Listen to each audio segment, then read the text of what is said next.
Hey everyone, welcome to The Explainer. Today we're diving into what is, hands down, the greatest biological accident in human history. I'm talking about the creation of dogs.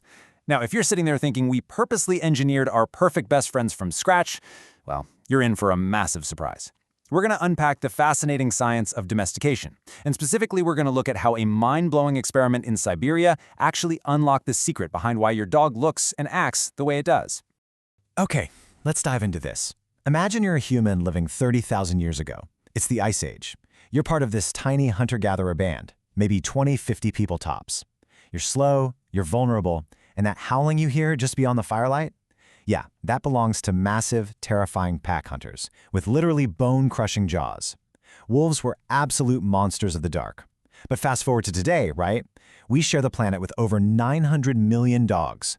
They guard our homes, they pull us out of avalanches, and, let's be real, they sit next to cakes wearing little birthday hats while sleeping under our duvet covers.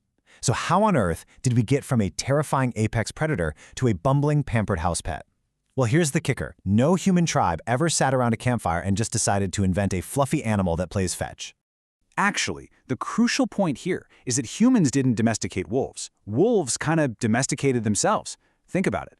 Back in the Ice Age, human camps were essentially moving piles of free calories. Even when we were starving, we left behind bones, scraps, partially eaten carcasses. To a hungry wolf, this is an absolute goldmine. Now, the highly aggressive wolves that charged the camp, they got speared. The terrified ones stayed way out in the woods and got nothing.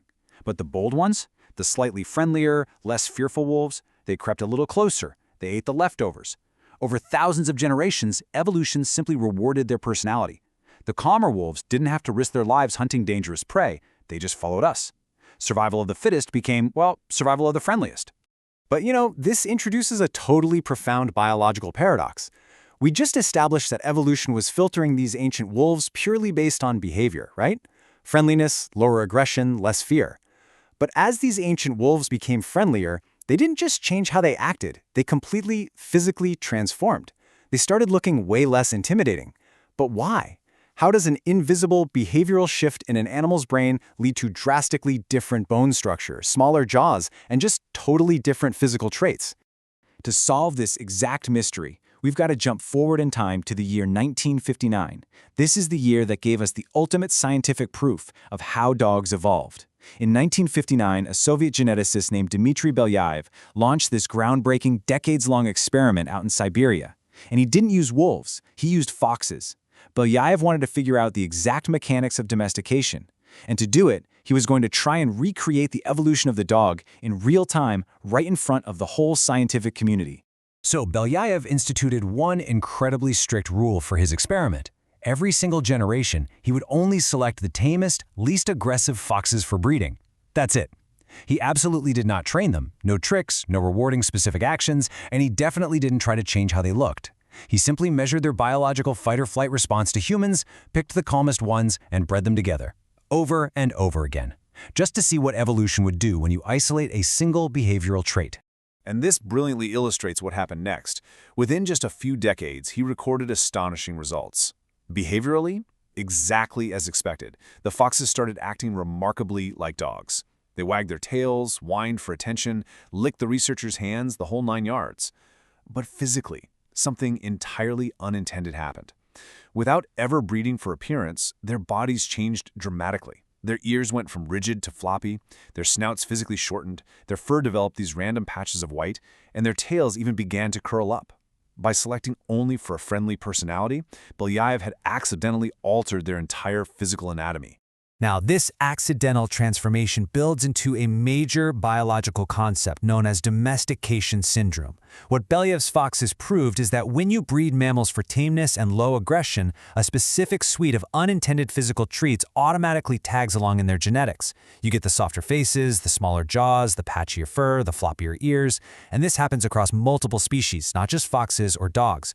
So applying this back to our Ice Age wolves, it means the very first proto-dogs started looking smaller, cuter, and far less terrifying long before humans ever had the conscious thought to intentionally breed them. Evolution did all the heavy lifting physically simply because the animals became emotionally calmer. But hey, the biological changes didn't stop at just bone structure and fur. They went deep into their internal organs too. You see, as humans evolved, our companions had to evolve right alongside us. When humans eventually invented agriculture, settling down, eating way more grains, dogs changed again. To stay by our side, dogs gradually evolved the genetic ability to digest starch and grains far better than wolves ever could. Wolves are strictly meat eaters, but dogs, they literally altered their internal digestive biology to match human civilization. They were surviving with us before the invention of writing, before metal tools, even before the pyramids. And this incredible parallel evolution, it extended straight into our brains and emotions. Research from the source material shows that when humans stare into a dog's eyes, both species release oxytocin. That's the exact same hormone deeply involved in the bonding process between human parents and their newborn babies. Wolves, they do not naturally do this with humans, but dogs do. So when your dog gives you those famous puppy dog eyes, it's not just random behavior. Evolution actually shaped dogs to physically express emotions that human brains are hardwired to care for. It created this profound chemically reinforced emotional loop between two entirely different species. How wild is that? However, we do need to point out the stark difference between the ancient natural process of self-domestication we've been talking about and what humans have done much more recently. The explainer's sources highlight the severe hidden costs of intentional modern human breeding.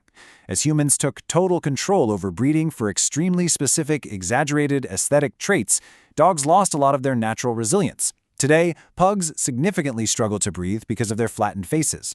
Dachshunds frequently develop severe spinal problems due to their elongated backs, and many bulldogs, they can't even give birth naturally anymore.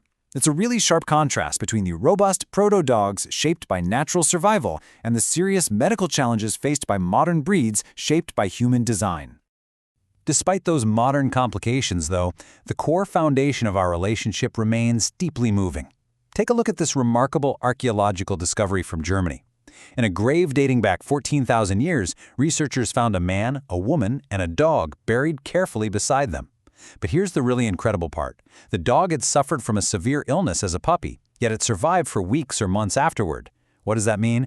It means these Ice Age humans, who are constantly struggling just to survive in a brutal, freezing environment, spent precious food, time, and energy intentionally nursing a sick animal back to health.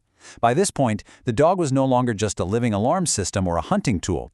This grave proves that tens of thousands of years ago, the bond had already moved way beyond mere utility, straight into genuine attachment and love. Which brings us to a final thought. The next time your dog circles the living room rug, which by the way is an ancient instinct to flatten tall grass, or twitches in their sleep, remember exactly where they came from. Inside every tiny chihuahua and every fluffy husky is the shadow of an apex Ice Age predator. And it's all because, thousands of years ago, a few wolves became slightly less afraid of our campfires. That triggered a biological cascade that turned fear into floppy ears, and a terrifying monster into our greatest partnership. So, when you look at your best friend tonight, do you see the Ice Age predator hiding beneath the floppy ears? Keep questioning, keep learning, and thank you so much for joining me for this explainer.